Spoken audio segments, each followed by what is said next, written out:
nossos pedidos. Senhor, escutai nossa voz, pois sempre serão atendidos aqueles que esperam em vós. Vinde, Senhor, visitar vosso povo em Jesus Cristo, recriá-lo de novo. Vinde, Senhor, visitar nosso povo em Jesus Cristo.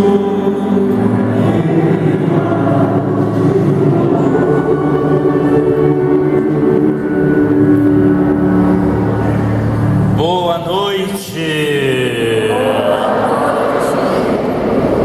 Acolhemos com carinho a escola, o Colégio Ápice, com seus alunos que vêm para a formatura. Sejam bem-vindos, viu?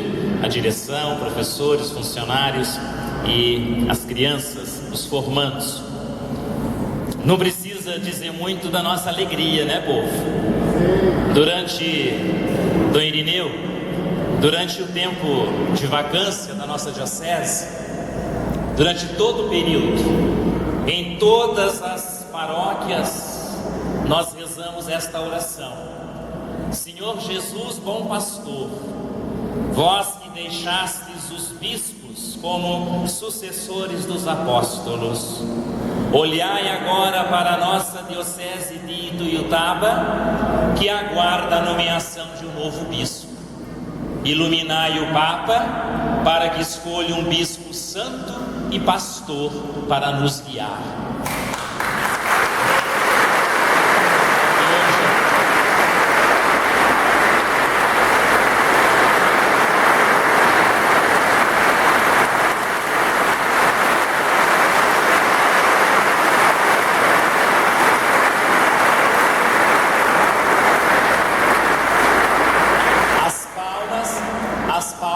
Daqui a pouco, mas tudo bem, já adiantou, depois vai dar de novo. Mas eu gostaria de dizer, Dom Irineu, meus irmãos e minhas irmãs, irmãos sacerdotes, que hoje nós estamos aqui reunidos com a visita num sentimento de ação de graças a Deus, que acolheu a nossa oração e nos enviou realmente um santo, um pastor. Daí agora salva de palmas. Santo pastor, bem-vindo.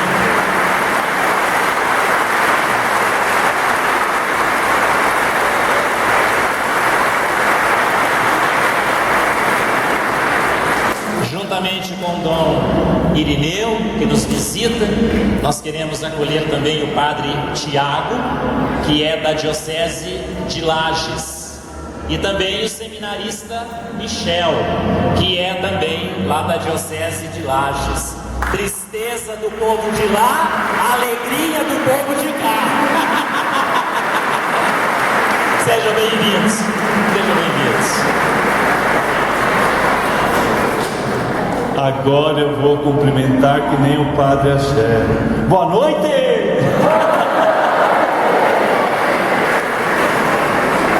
Bem, é com muita alegria que eu me faço presente aqui hoje para poder celebrar com vocês em ação de graças. Depois, na hora da homilia, eu vou falar algo mais, né? Mas toda Eucaristia é uma ação de graças. Quero colocar no coração de Deus cada diocesano, os que estão aqui, os que não estão, de todas as paróquias, de todas as comunidades, no coração de Deus e no coração da Boa Mãe, a Virgem Maria. Quero colocar cada sacerdote, cada religiosa, religioso, nossos seminaristas, todo o povo de Deus, lá no coração paterno, no coração do Pai. Vamos iniciar bem esta nossa celebração. Em nome do Pai, do Filho, do Espírito Santo. a graça de nosso Senhor Jesus Cristo, a graça, essa família bonita que nós formamos, o amor do Pai, a comunhão do Espírito Santo estejam sempre convosco. Bendito seja Deus que nos reuniu no amor de Cristo. Coloquemo-nos diante de Deus, diante dos irmãos, fazendo nosso exame de consciência, vendo todos os momentos que temos desfigurado a beleza de Deus em nós com o pecado, com a maldade, com a injustiça, com a falta de fé, com a corrupção, com a mentira.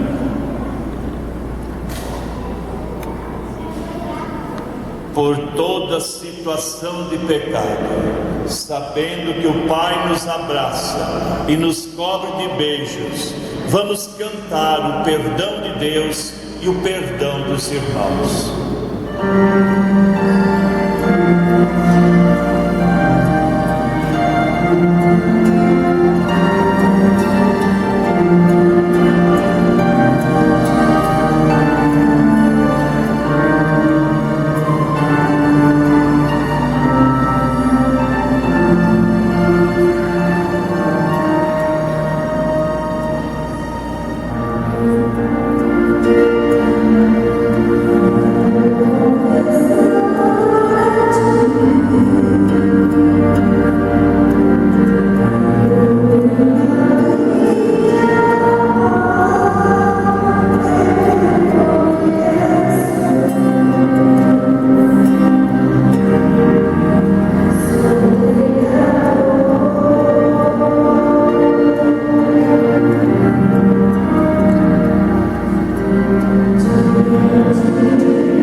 Tenha compaixão de nós, perdoe os nossos pecados e nos conduza à vida eterna. Amém. Oremos.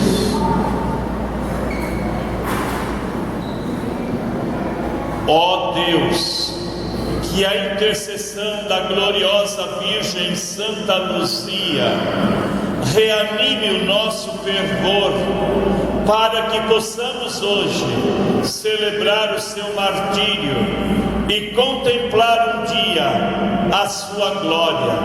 Por nosso Senhor Jesus Cristo, vosso Filho e nosso irmão, na unidade do Espírito Santo. Amém.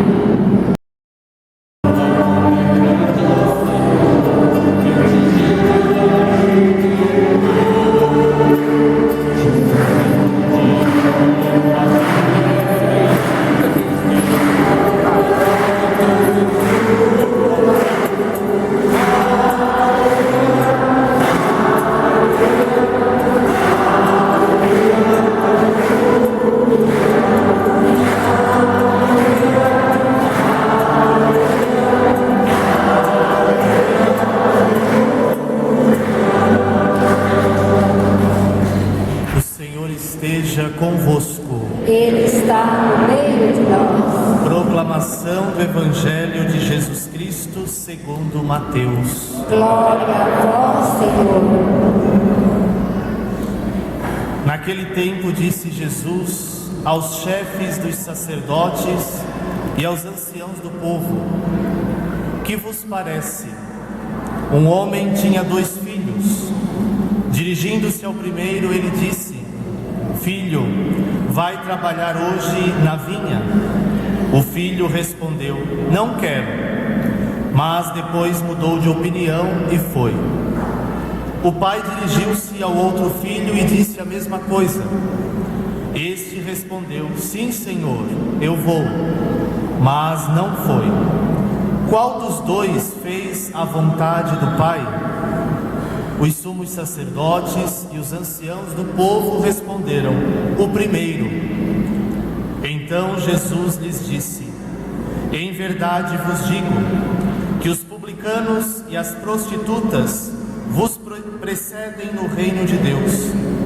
Porque João veio até vós num caminho de justiça, e vós não acreditastes nele. Ao contrário, os publicanos e as prostitutas creram nele. Vós, porém, mesmo vendo isso, não vos arrependestes para crer nele. Palavra da salvação. Glória a vós, Senhor.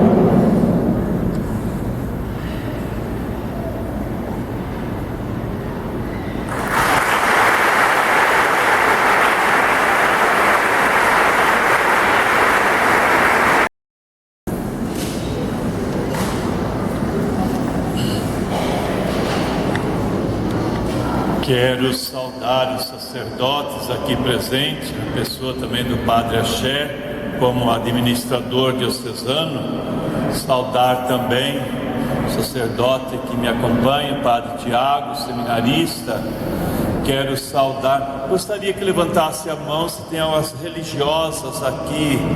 Aí, que bom, tá lá, tá bom, que alegria, né? 10. Quero saudar as religiosas, quero saudar os conselhos, as lideranças, né? Os catequistas, todo que exerce um trabalho dentro da igreja, né? E também os que não exercem, mas que participam, dando vida e participando do projeto de Jesus Cristo. Vou falar um pouco sobre a liturgia. Estamos a caminho do Santo Natal. Nem todos vão celebrar o Natal. Só celebra o Natal quem tem fé. Então toda a liturgia desse tempo do advento vai nos encaminhando para a fé. Muitos vão se alimentando do Papai Noel e às vezes esquecem do Papai do céu, que dá o maior presente, que é o seu Filho Jesus. Então a primeira leitura de Sofonias tem 2 tipos de gente. Um tipo prepotente, não quer saber qual são os mandamentos de Deus, tem vida própria, e tem outro tipo que é os pobres de Javé. E esses então são justos diante de Deus, e Deus não os abandona. Então é um convite para nós nos jogarmos nas mãos de Deus, sentirmos protegidos por Ele. Na leitura do Evangelho, Nosso Senhor tem claro: as prostitutas terão valor no reino dos céus. Por quê? Diante da proposta de Jesus, elas foram capazes de se arrependerem e reconhecerem em Jesus o rosto do Pai. Os judeus, homens estudiosos da religião, não reconheceram Jesus. Aí está o pecado dos judeus: não ter os olhos da fé, não ter os olhos da fé, não foram capazes de olhar para Jesus com os olhos da fé e enxergar naquele homem, Jesus, o Messias, o Filho de Deus. E a Madalena, a prostituta,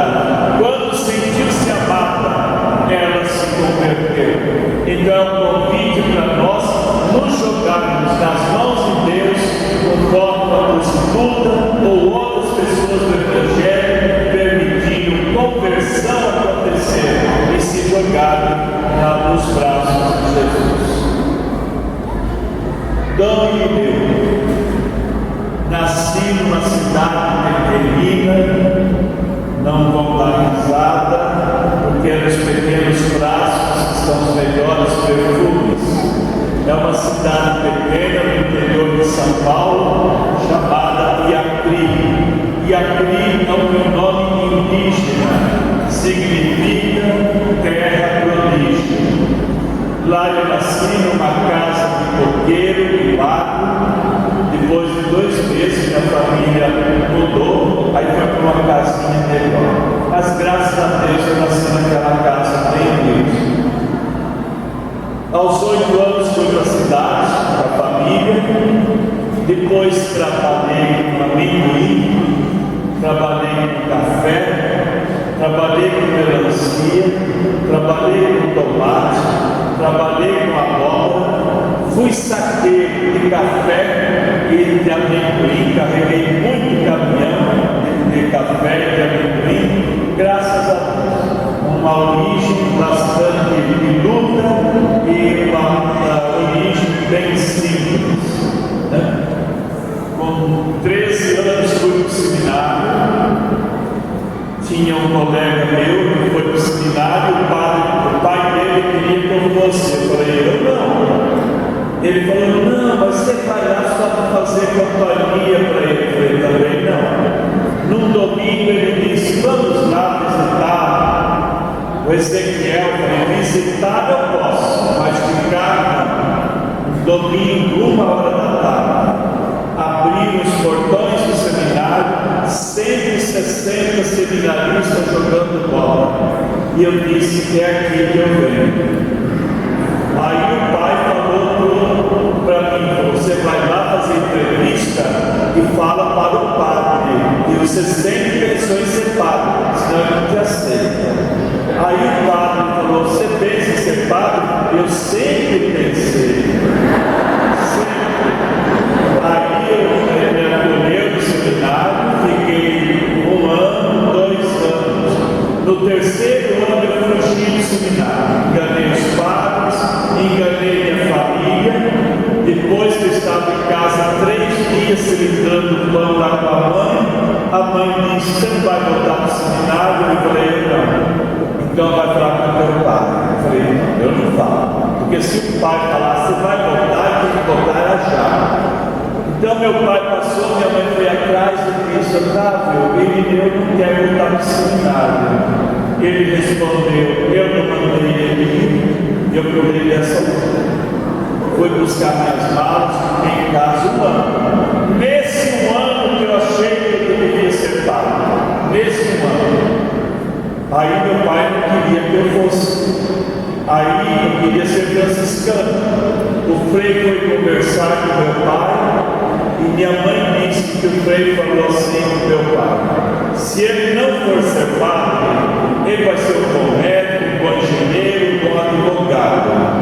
Eu sempre admirei, porque ele não falou do meu pai, ele vai ser um bom pedreiro, vai ser um bom açougueiro, só botou coisa lá em cima, né? Então assim eu fui para o seminário, fiquei 6 anos em Mirassol, 1 ano em Guaratinguetá, fiz noviciado em Santa Catarina, 1 ano, fiz 5 anos de filosofia e teologia em Petrópolis, e hoje eu estou indo para os 39 anos de padre, dia 16 agora, né? Fiquei 3 anos na cidade de Olímpia, 5 anos em Ribeirão Preto, 7 anos em Franca, 4 anos em Bebedouro, 3 anos na cidade de Garça, tudo interior de São Paulo. Voltei a Ribeirão Preto, fiquei 6 anos, fui 3 anos para a Irlanda, aí saiu minha nomeação de bispo para a Diocese de Lavras. E lá estou há 7 anos à frente da Diocese e agora, pedido do Papa Francisco, então ele confiou a mim uma Diocese chamada Rio Tata. No dia 13 de novembro, eu fui a uma cidade, Bom Jardim da Serra, numa das noites eu dormi lá na Diocese, 5 graus negativos. Então eu cheguei às 3 horas, conversei com o padre, depois o padre saiu, foi lá para a igreja para arrumar a missa, o Crisma tocou o telefone, era o assessor do Núncio Apostólico. Ele disse, Dom Irineu, o senhor está sozinho? Eu falei, sim. Ele falou, o Santo Padre está com o consultando o senhor. O senhor aceita ir para a diocese de Ituiutaba? Aí eu disse para ele, por que quando eu fui a Franca, o Santo Padre não me consultou? Ele me mandou. Aí falou, não, Papa Francisco consulta. E eu falei, é o Papa que está me mandando para Ituiutaba? Ele disse sim. Então a minha resposta é sim. Eu vou para Ituiutaba.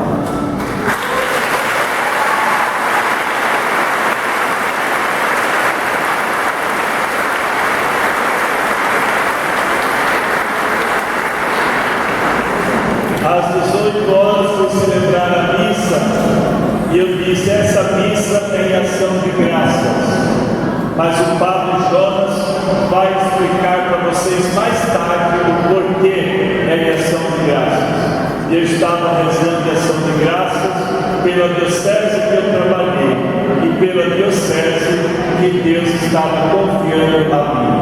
Desde o dia 13 de novembro, a partir das 16 horas, vocês já estavam no coração e na oração de Deus.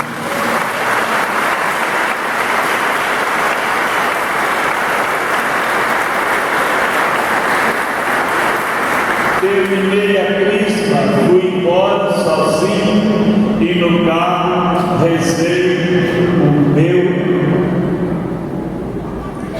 o meu primeiro terço para vocês. Vocês estão no coração.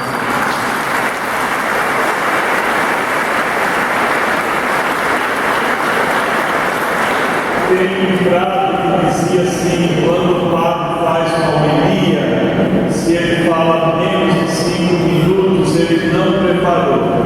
Se fala mais de 10, não sabe o que está falando. Mas eu vou falar um pouquinho mais.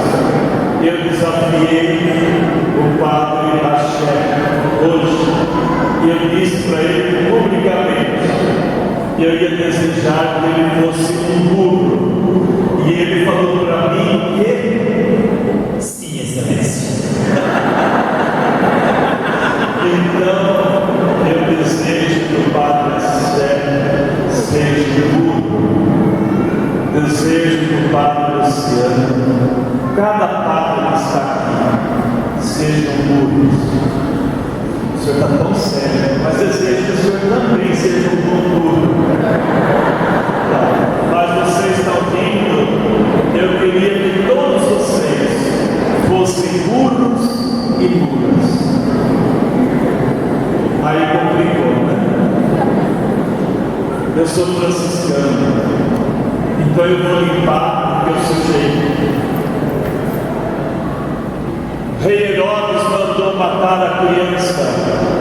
Todos os meninos a fizeram há 2 anos, com a intenção de matar Jesus.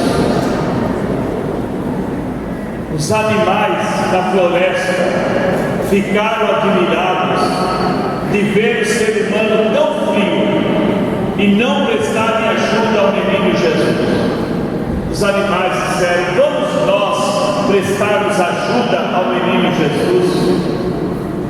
Foi o leão lá na gruta e disse para o menino Jesus, eu sou o rei da floresta, os homens têm medo de mim, permita-me ficar do teu lado. Quando os soldados de Herodes chegarem, terão medo de mim e se afastarão. O menino Jesus olhou para o leão, eu não te quero. Veio outro bicho, foi a cascavel. A cascavel disse, menino Jesus, eu dou meu bote, é certeiro. Eu dou o bote e saio de perto do cadáver não cair em cima. Deixa eu ficar aqui quando os soldados chegarem. Eles irão embora. Menino Jesus falou, não te quero. Veio outro bicho, foi o pavão. Pavão disse, menino Jesus, a minha cauda é linda, permita-me ficar perto de ti. Quando os soldados chegarem, ficarão admirados com a beleza da minha cauda, eles irão se entreter, esquecer de ti. também não te quero. Veio outro bicho, era o macaco. O macaco disse: menino Jesus, eu sou engraçado, eu faço minhas macaquices, o homem morre de rir. Deixe-me ficar aqui enquanto os soldados chegarem. Eles vão se entreter comigo e esquecerão de ti. Também não quero. Aí o último passou toda a história. O último bicho foi o burro. O burro chegou e falou: menino Deus, o que eu vou te oferecer? Sei lá, o homem bota o arado nas minhas costas, eu aro a terra. O homem bota a carroça, o carrinho para me puxar, eu puxo. A única coisa que eu sei é o serviço. O menino Jesus sorriu e disse: você eu quero, fique do meu lado. A sociedade,